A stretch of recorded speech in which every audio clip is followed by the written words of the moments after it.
Hey YouTube, welcome back. I have just got in, right? And the first thing I do when I sit down, make a drink, sit down, open my phone, and I see an update with about Kylie Rodney. Okay, so I go on this update, and I'm watching Jagger's Instagram, right? A 16-year-old lad's Instagram, talking about how he meant what he said about wishing he could, come protect her, comfort her. He doesn't know how he's even going to begin to process any of this. God, it was just heartbreaking. A 16-year-old boy having to mourn somebody he's calling the love of his life, right? Saying, I'll remember you forever. I'll never ever forget you. I'll never be able to love the way I loved with you. And even when I was with you, I still wanted more of you, right? All this stuff this kid's wrote. When I promise that I'm going to be with you one day, you can bet I'm going to be with you, right? Which is a bit scary because, he doesn't even know he's going to begin to process it. I just hope he does have like tools or people around him to help him be able to process all of this in a healthy way.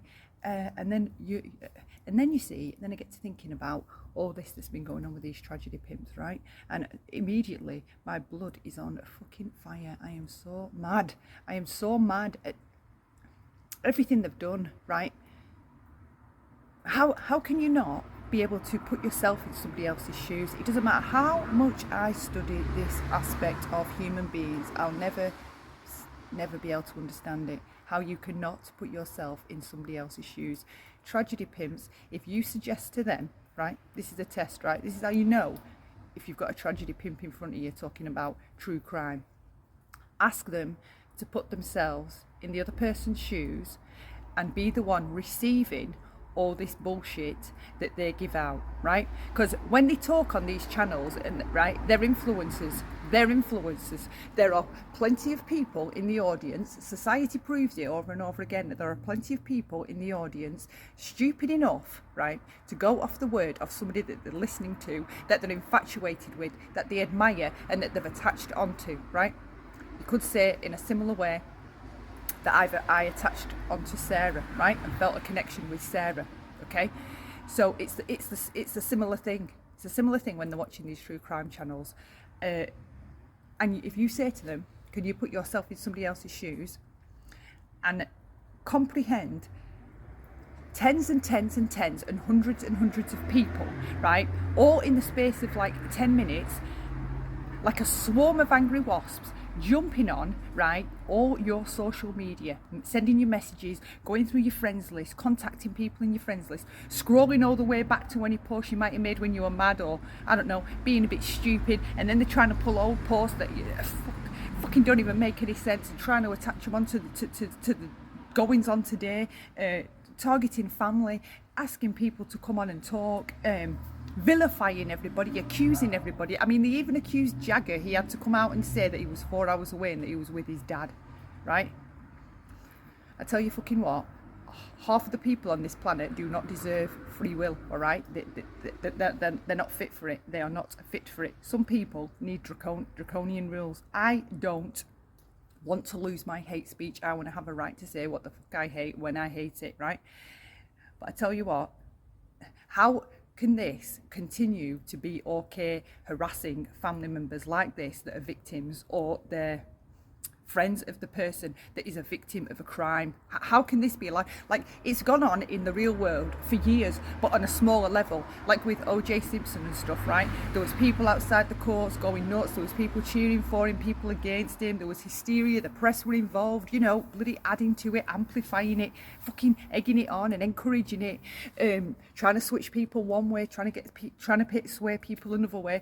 That was on, you'd have thought it'd have been on a bigger scale because it's like the national press, but in reality the numbers were small. But this, when it happens to you on social media, like, if I was in a similar situation to this, you have to come on social media to check what the fuck's going on. Say, like, if someone close to me was missing, you have to keep going on social media to keep in touch with other people or other family and friends and keep passing information along so that everybody's all on the same page. But these assholes migrate to all of your social media, right, and just fucking swarm it, attack it, sting it to shit, just go through it all, harass people, you know, like harass you, bombard you with, like, what the fuck? How is this allowed? I don't get it. And the people that sit there, right, and when you say to them, put yourself in their shoes, right, put yourself in their shoes of being on the receiving end of that, do you know what you get? We're allowed to fucking say what we want. We're allowed to say what we want. We're only just fucking talking. We're trying to catch a killer here or somebody that's done something bad. All right, so there you go. Lack of accountability, blame shifting, misdirection. It's all over there. Look over there. Deflection. They will not answer the question. They will not, because I've asked several now over the course of this going on in different comment sections. Put yourself in their position, right? Every single time I've been met with an abusive response, which I find hilarious because it just damn well says it all, doesn't it? You can't answer a simple question. How would you feel if this was your sister or your mum on the receiving end of this? How would you feel if you were on the receiving end of this? All these people all over social media harassing the fuck out of you and coming into your real life, ringing you, texting you, getting your number, sharing it online, doxing the fuck out of you, right? Talking about this, oh my God, exposing so much stuff. And you can tell me till you're blue in the face that 18-year-olds are adults. The fuck they are. The fuck they are. That's the same excuse that when half of these people were slagging off Molly Golightly for doing that to Cameron, Monica Sherard's son, that 18-year-old, accusing him of being the one that took the little baby. It was perfectly fine. It was perfectly fine. Oh, he's 18 as an adult. 18 as an adult. I mean, the stuff that has been said and done to that girl, I had a vibe that she was lying, but my inclination was the fact that maybe she'd wanted to go sneak off with a boy, maybe she hadn't really paid attention and she felt bad about it, not necessarily that it was anything to do with that she may have done something, but to go online, if I went online and did that with a load of followers, genuine followers like they have, hundreds of people in the chat, and they're sending, they know what they're doing. But you know what they're doing now? When I mentioned to one creator about them being an influencer, you influence your audience. I'm not an influencer. I'm just up here talking. I'm not doing that. I'm not. All right.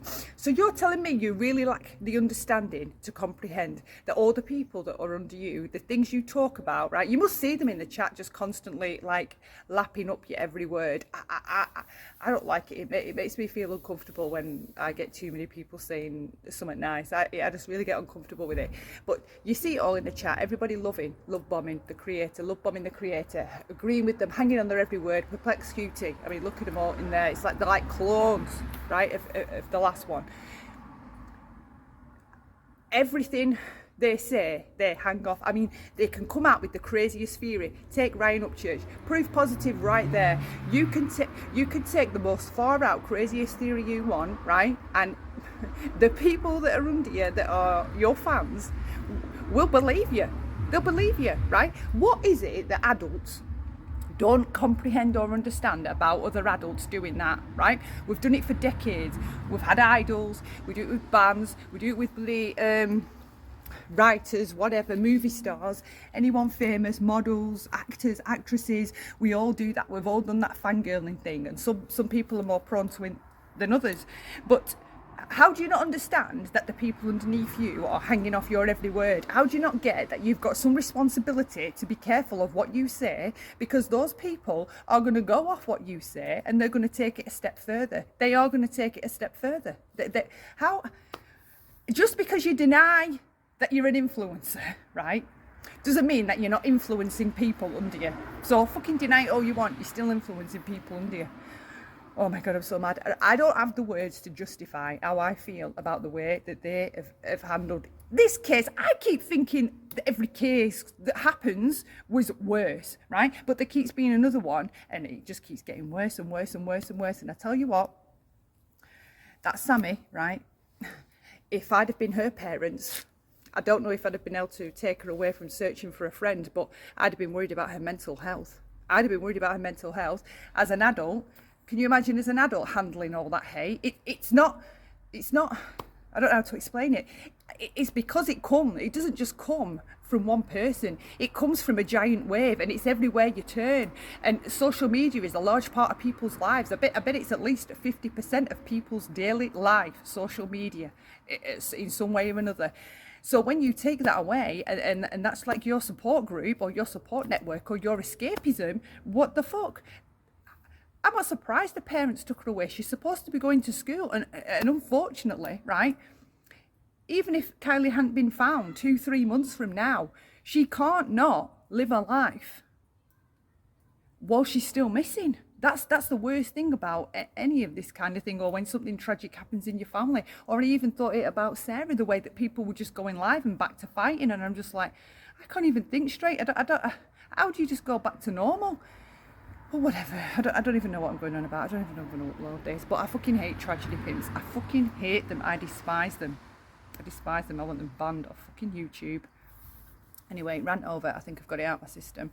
I was going to have to go for a walk, but I think I've sorted it now.